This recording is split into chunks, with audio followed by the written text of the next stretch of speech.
여러분 성경에 가까이 들어가 보십시오. 하나님 말씀이 그러면 여러분 안으로 들어가게 됩니다. 그러면 내 안에서 나를 죽이고 있는 이 독소들을 해독하기 시작합니다. 우리 안에 우리를 죽이는, 내 안에서 나를 죽이는 그 독소를 해독하기 시작하는데 어떤 독소일까요? 바로 그 독소는, 내가 나를 죽이게 되는 독소는 내가 완전해야 한다는, 실수해서는 안 된다는, 나약해지면 안 된다는, 주저앉으면 안 된다는, 포기하면 안 된다는, 내 단점이 사람들에게 드러나면 안 된다는 그런 생각들입니다. 이것들이 내 안으로 들어와서 서서히 나를 죽여가고 내가 나 되지 못하게 살아가게 합니다. 그러나 하나님의 일은 완전함에서 시작되지 않습니다. 내가 완전해져야 되고 내 나약함이 사라져야 되고 내 상처들이 없어져야 되는 그 완전함에서 시작되지 않습니다. 오히려 불완전함에서 시작됩니다. 성경은 하나님의 말씀이라고 이야기를 합니다. 그 하나님의 말씀은 부서지기 쉬움과 약함에 대한 찬가입니다. 하나님의 말씀은 부서지기 쉬움과 약함에 대한 찬가입니다. 오늘 우리가 읽은 시편의 내용들이 다 부서지기 쉬움과 내 약함에 대한, 내 상황과 내가 어떻게 할 수 없는 내 한계에 대한 찬가입니다. 여러분 매일 얼마나 마음이 쉽게 부서집니까? 얼마나 많이 주저하고 있습니까? 다른 사람의 말 한마디, 행동 하나, 표정 하나에 내 마음이 얼마나 쉽게 부서지고 운동을 보니까 나에 대한 실망감과 나아지지 않는 환경, 그럴 때마다 하고 있는 일을 그만두고 싶은 마음, 내 꿈이 실현되지 못하게 하는 장애물이 다른 것이 아니라 나라는 사실을 발견하게 될 때에 느껴지는 실망감들. 난 안 돼. 아무것도 하지 못해. 결국 난 실패하고 말 거야. 그렇게 하면서 스스로 받아들이지 못하도록 하는 그 어떤 생각들. 그래서 다른 사람의 삶과 늘 끊임없이 비교하면서 쟤는 그래도 잘 살고 있는데 나 빼고는 다 행복한 것 같은데, 내가 가지지 못한 것을 계속 그리워하고 내가 가지지 못한 것을 가지려고 애쓰면서 살고 있습니다. 이것은 비단 우리 자신만의 일은 아닙니다. 모든 사람들이 매일 느끼지만 입 밖으로 내지 않는, 또는 생각하지 않는 이것이 삶의 무게입니다. 그런데 성경은 이런 사람들, 바로 여러분처럼 그리고 저처럼 부서지기 쉬운 사람들과 약한 사람들을 끊임없이 찬양하고 그 삶을 끊임없이 다독입니다. 창세기를 보면 여성이 처음 창조되는 이야기가 창세기 2장 18절쯤에 나옵니다. 하나님께서 말씀하셨습니다. 사람이 혼자 있는 게 좋지 않으니 그에게 대응하는 협력자를 만들어줘야겠다. 그래서 하나님께서는 이제 막 아담을 에덴 동산에 두시고 그것을 일구고 돌보게 하셨습니다. 그런데 하나님께서는 아담의 외로운 것을 알아채셨습니다. 하나님께서는 사람이 느끼고 표현하기 전에 이미 그의 욕망과 부족함을 알고 계십니다. 아담의 욕망과 부족함을 알고 계신 그 하나님이 여러분들의 욕망과 부족함도 알고 계십니다. 그래서 아담의 욕망과 부족함을 채워주기 위해서 아담 옆에 그와 마주선 너를 두셨습니다. 하와입니다. 그리고 너가 그와 만나면, 너가 나와 만나면 상호적인 관계를 맺을 수 있도록 하셨습니다. 너와의 상호작용을 통해서만 나는 충분히 나가 되는 길을 살도록 하나님께서 그렇게 만드신 겁니다. 혼자서는 절대 완성되지 못합니다. 나는 너를 통해서 이루어져 갑니다. 그렇게 부모님과 자녀, 스승과 제자, 친구와 친구, 형과 동생, 언니와 동생, 누나와 동생, 오빠와 동생, 남자친구, 여자친구, 부부, 이러한 관계를 통해서 물론 긴장과 한계가 있지만 그 긴장과 한계를 통해서 우리가 나 되는 그 길을 경험하게 됩니다. 가장 내 감정을 부정적으로 만들기도 하고 그 관계에서 가장 나를 긍정적인 기분이 들도록 만들어주기도 합니다. 그 긴장과 한계가 내가 끊임없이 사랑하지만 내 사랑에 한계가 있음을 받아들이면서 그 긴장과 한계가 다양한 관점과 성격을 대면하도록 하고, 덕분에 나라고 하는 사람의 한계를 내가 받아들이도록, 그래서 나 자신을 사랑하는 그 길에 들어서도록, 나라는 사람이 만들어져 가도록 그렇게 하나님께서 우리들을 만드신 겁니다. 한계를 인정하지 않거나 받아들이지 않으면 더 이상 사람도 하나님도 그 자리에 있을 수가 없게 됩니다. 한계를 인정하지 않는 사람들에겐 하나님이 없습니다. 자기 약함을 받아들이지 않는 사람에겐 하나님이 없습니다. 자기의 약함을, 자기 한계를 받아들이지 않는 사람에게는 진정한 인간관계란, 진정한 친구관계란, 진정한 깊은 관계는 절대로 형성되지 않습니다. 예언자 이사야는 메시아 시대가 마침내 올 것이라는 비전을 가지고 있었습니다. 메시아의 시대가 오면, 메시아의 시대가 도래하면 늑대와 새끼 양과 함께 살고 어린아이가 그들을 몰고 다닐 것이라고 예언합니다. 그 메시아의 시대는 반대자들이 함께 공존할 수 있는 시대입니다. 늑대와 어린 양, 함께 공존할 수 없을 것 같은 그 존재들이 함께 공존하는 시대가 메시아의 시대입니다.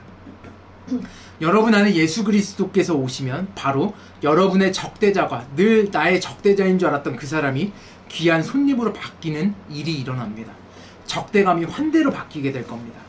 늑대와 새끼양, 표범과 새끼염소, 사자와 송아지가 함께 노니는 곳이 될 겁니다.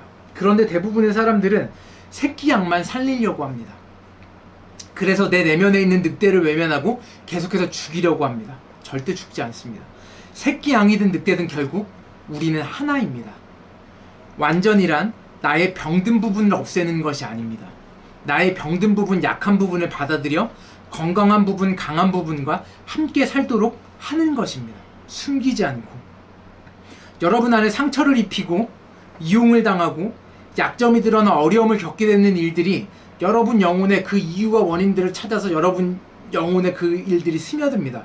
그리고 여러분 자신을 조각내고 내 안에 있는 좋은 것과 나쁜 것을 구분하도록 만듭니다. 그리고 그것이 좋은 것이든 나쁜 것이든 여러분 자신의 일부를 여러분이 받아들이지 못하도록 만들어버립니다. 우리가 세상을 살면서 겪게 되는 일들입니다. 그렇게 자기 자신을 부정하도록 만듭니다. 아, 난 이래서 안 돼. 이런 상황에서 어쩔 수가 없었어. 스스로 포기하거나 힘든 상황을 단순하게 합리화하면서 그렇게 자기 자신을, 나 자신을 지키려고 합니다. 방어기제라고 하는 것이 발동해서 나 자신을 지키려고 합니다. 그러나 그것은 자신을 지키는 것이 아니라 내 영혼을 망가뜨리기 시작하는 지름길에 들어서기 시작한 겁니다.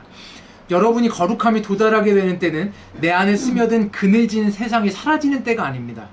나를 찾아와 주시고 당신의 사랑을 드러내시는 그 하나님을, 살아계신 하나님을 만날 때 내가 거룩해집니다. 여러분, 다이아몬드하고 석탄은 화학적 그 구조가 동일한 물질로 구성되어 있습니다. 다이아몬드하고 석탄은. 그러나 물리 구조가 두 개가 다릅니다. 다이아몬드는 빛이 투과될 수 있지만 석탄은 그렇지 않습니다. 이것이 다이아몬드와 석탄의 차이와 가치를 만들어냅니다.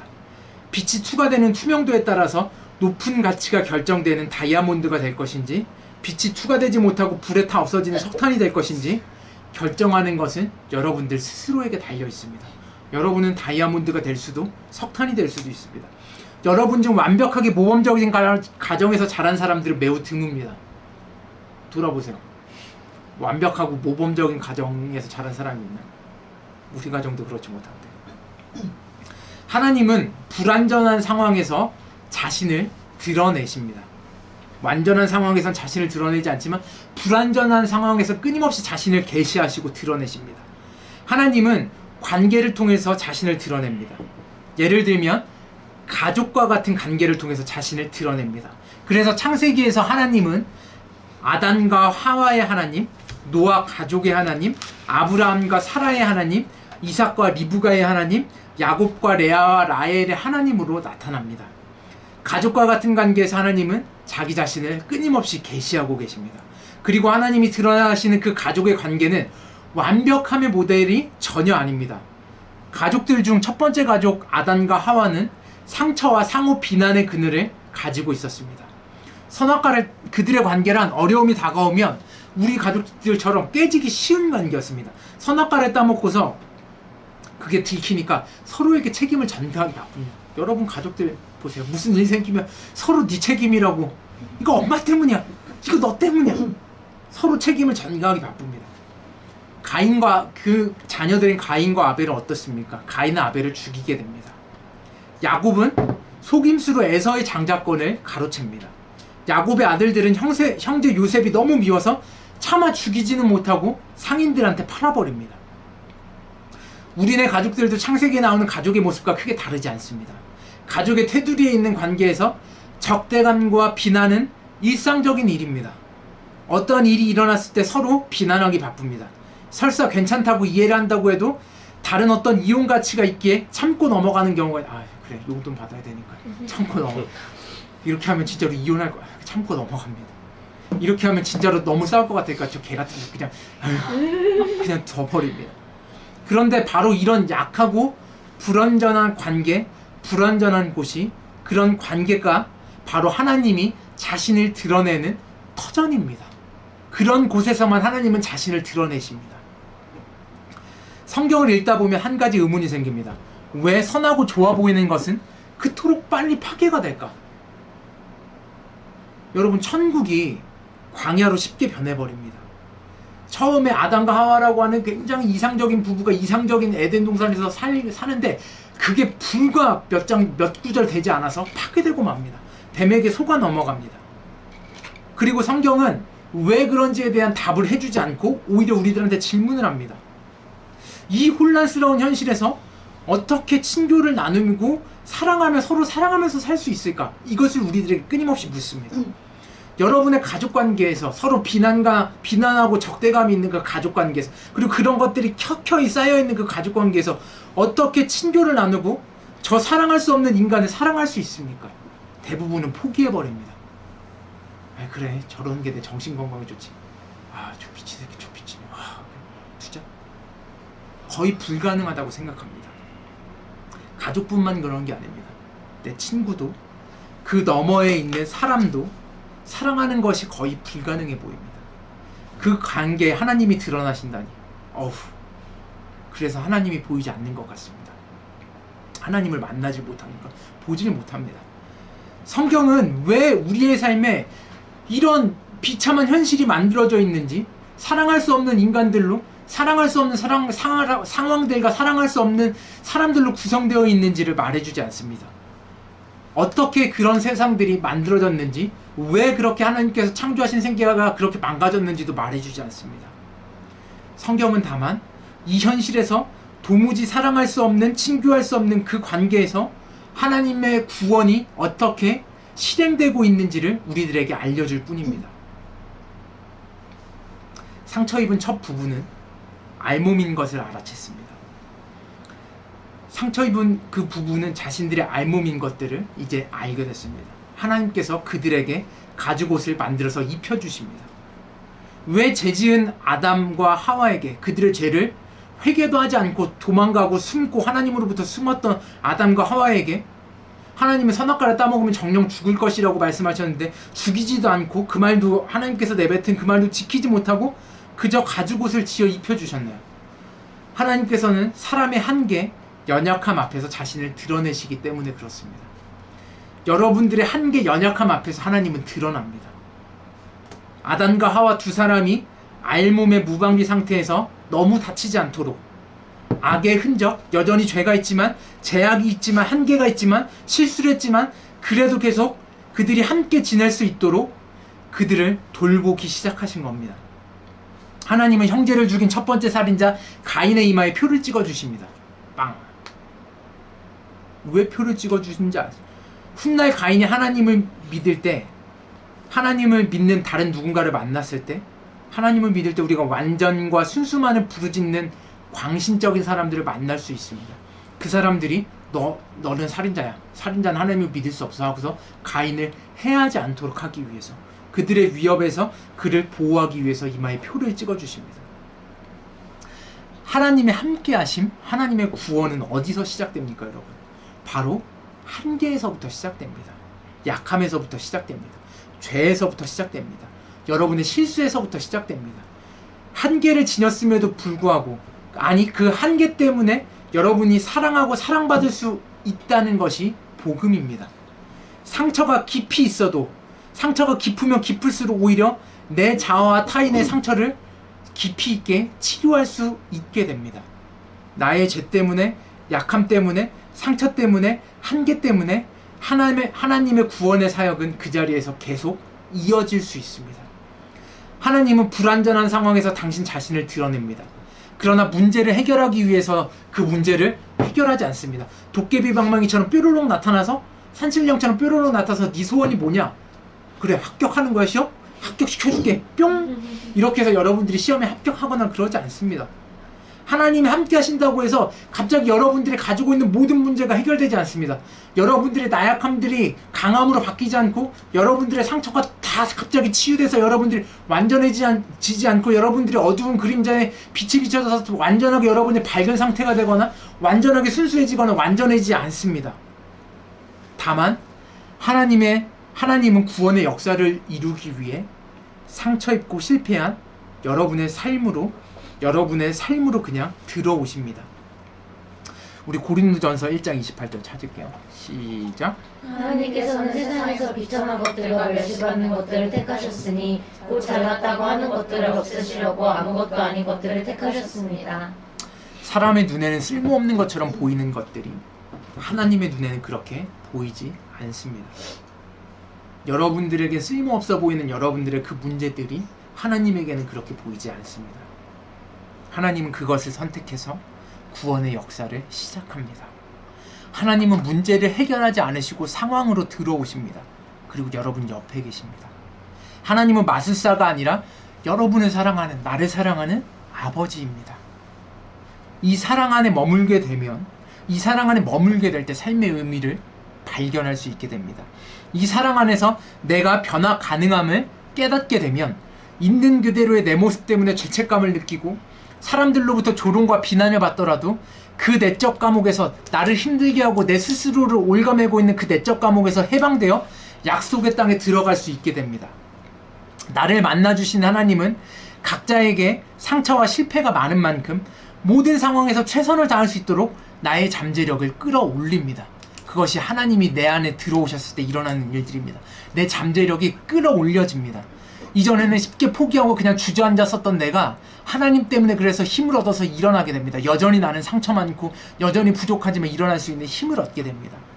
여러분 마태복음 3장 9절에 보면 예수님께서 이런 말씀을 하십니다. 하나님은 돌로도 자녀를 만들 수 있다고 말씀하십니다. 하나님은 자신이 아버지이시고 사랑이시고 자비이심이 드러나도록 자녀들이 당신 앞에 있는 것 외에 다른 것을 우리들에게 바라지 않습니다. 하나님이 바라시는 건 여러분이 그저 하나님 옆에, 하나님 앞에 있는 것만 원합니다.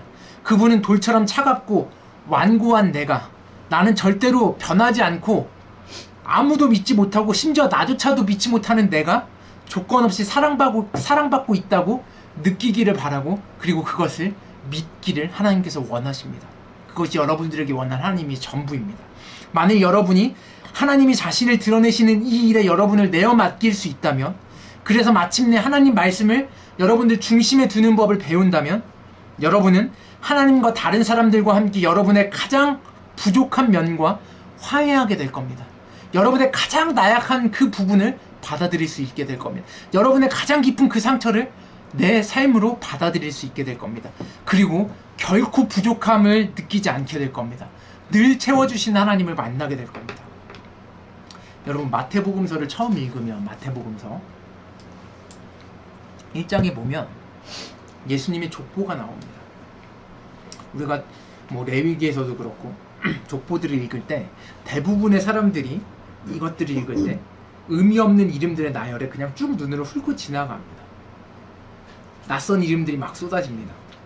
사실 그 모든 이름들은 의미가 별로 없습니다. 우리랑 별로 나랑 상관이 없으니까. 그런데 그 모든 이름들은 오직 한 사람의 이름을 향해 갑니다. 마태복음에 나오는 족보는 바로 예수님입니다. 예수님이라는 이름으로 그들의 삶이 한데 모입니다. 하나님의 구원의 역사로 한 사람 한 사람의 삶이 모이게 된 겁니다. 그런데 사실 그들의 삶이란 무난하게 눈에 띄지 않는, 잊혀지기 쉬운 그저 그런 삶이었습니다. 아무도 기억하지 못하는 당시의 사람들이. 이름이 나열된 구절을 주의 깊게 읽다 보면 도덕성이나 율법, 당시의 율법, 가족제도 기준에서 벗어난 4명의 여성을 발견하게 됩니다. 다말, 라합, 룻, 바세바입니다. 이들은 외국인이었고 죄인이었고 비주류로 분류되던 그저 그런 시시한 삶을 살았던 사람들입니다. 다말은 야곱의 넷째 아들인 유다의 며느리였습니다. 유다는 맏아들 엘에게 외국 여성 다말을 아내로 얻어주었습니다. 사실 이스라엘 백성에게 속하지 않는 여성과 결혼하는 것은 율법에서 절대적으로 금지하는 일이었지만 결혼할 여자가 없어서 그렇게 결혼을 시킵니다. 그것 때문이었는지 왜 그런지 모르지만 유다의 장남 엘은 다 자식을 낳지 못하고 죽고 맙니다. 레위법에 따라서 그녀는 유다의 둘째 아들 오난의 아내가 됩니다. 오난도 자식을 남기지 못하고 죽습니다. 그래서 다말은 셋째 아들 셀라의 아내가 다시 돼야 했습니다. 유다는 셋째 아들 셀라 역시 며느리 품에서 죽을까 두려워서 이제 셀라와 다말의 혼인을 피하려고 합니다. 그렇게 생각이 들겠지. 그러자 다말은 창녀로 변장해서 유다에게 접근합니다. 시아버지한테. 그리고 이를 알지 못한 유다는 다말과 잠자리를 가지고 임신을 하게 됩니다. 다말은. 그리고 쌍둥이 베레스와 세라의 아버지가 됩니다. 이 이름이 예수님의 족보에 기록됩니다. 되게 웃기지? 기록되면 안 될 것 같은데 이거 뭐야? 예수님의 피가 이런 사람들의 피가 섞여있다고? 라합은 창녀였습니다. 라합은 직업이 창녀였어. 그녀는 이방인 지역인 여리고에 살았습니다. 이 지역은 이집트에서 나온 이스라엘 백성이 영토 확장 단계에서 정복해야 했던 땅입니다. 라합은 여호수아로부터 정찰 명령을 받고 여리고에 파견된 2명의 정탐꾼을 대접하고 보호해줍니다. 그 결과 여리고는 파괴되고 정복되었지만 라합과 그 가족은 정탐꾼들에게 호의를 베푼 그녀 덕분에 목숨을 지킵니다. 라합은 정탐꾼 중 한 사람인 살마라는 사람과 잠자리를 가지고 보아스를 낳습니다. 보아스 알지? 보아스 엄마가 창녀야. 몸을 열심히 팔았던 창녀야. 메시아이신 예수님이 탄생하도록 하는 또 다른 연결고리가 됩니다. 잘 이해가 안 가지. 룻은 모압 여자였습니다. 따라서 이스라엘 역사 안으로 들어가는 것이 금지된 외국인 여성입니다. 모압 여자. 모압은 원수처럼 생각해서 아예 이스라엘 안으로 들어올 수가 없는 여자입니다. 룻은 과부가 되었을 때 재빠르고 지혜롭게 위에 언급된 앞서서 언급한 보아스와 혼인을 합니다. 룻은 보아스 사이에서 예수님의 선조 오벳이 태어납니다. 이것도 다 기록되어 있습니다. 밧세바는 잘 아는 것처럼 다윗 임금의 부하 우리아의 아내였습니다. 다윗은 부하의 아내를 겁탈합니다. 위력에 의한 강간. 이건 미친놈. 이건 처벌받아야 돼. 성폭행범입니다. 그런데 하룻밤 일로 이 일이 끝나지 않습니다. 하룻밤으로 그냥 그렇게 하고서 만족하고 끝나지 않아. 왜냐하면 밧세바가 임신을 해버렸기 때문입니다. 다윗은 책략을 꾸며 자기가 어떻게든 책임을 져야 되니까 충신인 우리아를 죽이는 걸 선택합니다. 그리고 밧세바를 셋째 아내로 맞이하게 됩니다. 다윗과 밧세바 사이에서 솔로몬이 태어납니다. 솔로몬이 예수님의 조상입니다. 이 4명의 여성들은 아웃사이더였습니다. 순수 이스라엘 백성 안에 누룩처럼 들어왔습니다. 섞이지 않는 과류였지만 밀가루 반죽 전체를 발효시키는 힘이 그들에게 있었습니다. 신성과 인성 사이, 하나님의 하늘과 인간의 땅 사이를 잇는 이 4명의 연결고리 덕분에 하나님께서 육화되어 인간 세상으로 들어올 수 있었습니다. 그래서 인간의 역사는 구원에 이를 가능성이 열리게 된 겁니다. 이 말은 하나님께서 구원하시지 못할 역사란, 구원하시지 못할 사람이란 없다는 뜻입니다. 우리가 생각할 때 굉장히 문제 있는 사람들, 굉장히 상처 많은 사람들, 굉장히 소외된 그 사람들이 예수님의 족보에 당당하게 이름이 올라가 있습니다. 그리고 굉장히 부정한 방법들, 말도 안 되는 방법으로 그 피가 이어진 그 사람들의 이름이 예수님의 족보에 그대로 들어갑니다. 하나님의 역사가 앞으로 나아가는 데에 본질적이지 않고 세상에 존재할 필요가 없는 사소한 삶이란 하나님에게는 있지 않습니다. 필요 없는 삶이란 하나님에게 있지 않습니다. 너는 이렇게 해서 너는 창녀였으니까 너는 아무 일도 할 수 없어. 너는 안진뱅이니까 아무것도 할 수 없어. 너는 세리니까 나를 믿을 수 없어. 너는 이런 문제가 있으니까 너는 이쪽으로 나올 수 없어. 너는 네 삶은 그냥 포기해야 돼. 하나님에게 사소한 삶이란 있지 않습니다. 하나님은 이런 얘기를 절대 하지 않습니다. 오히려 그 반대입니다. 하나님께서는 당신의 구원 역사를 이루시기 위해 세상이 버린 것을 오히려 선택하십니다. 여러분들이 버리고 싶어하는 여러분들의 그 모습을 오히려 선택하십니다. 비록 겉으로 보기에 시시하고 약하고 짓눌린 죄인이고 진흙투성이일 수 있지만 이 모든 사람이 족보의 일부가 된 것입니다. 이 부족하고 죄 많고 나약하고 상처 입은 사람들이 예수님 탄생에 가장 거룩한 예수님의 탄생의 연결고리가 된 겁니다. 그래서 하나님께서 오늘 여기 우리 그리고 나의 삶 안으로 들어오실 수 있게 된 겁니다. 여러분의 삶이 세상에서 한없이 쓸모없고 알아주는 사람 하나 없어도 여러분들의 삶이, 여러분들의 존재 자체가 하나님에게 너무너무 소중한 이유입니다. 하나님께 바로 여러분의 그 약한 삶이, 부족한 삶이, 불완전한 삶이, 끝도 없이 찾아오는 소외감, 외로움, 고통과 고난 가운데 짓눌려 있는 나의 그 마음이 하나님께서 그분의 일을 시작하는 무대가 됩니다.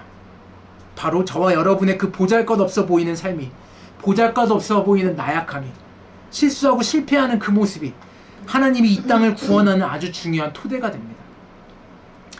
하나님이 여러분 삶을 들여다보듯 여러분이 여러분 삶을 들여다볼 수 있어야 됩니다. 여러분의 나약함과 마주하십시오. 여러분들의 상처를 있는 그대로 받아들이십시오. 여러분이 여러분 되는 첫걸음에 서게 됩니다. 그 안에서 하나님을 만나시길 바랍니다. 좀 기도합시다.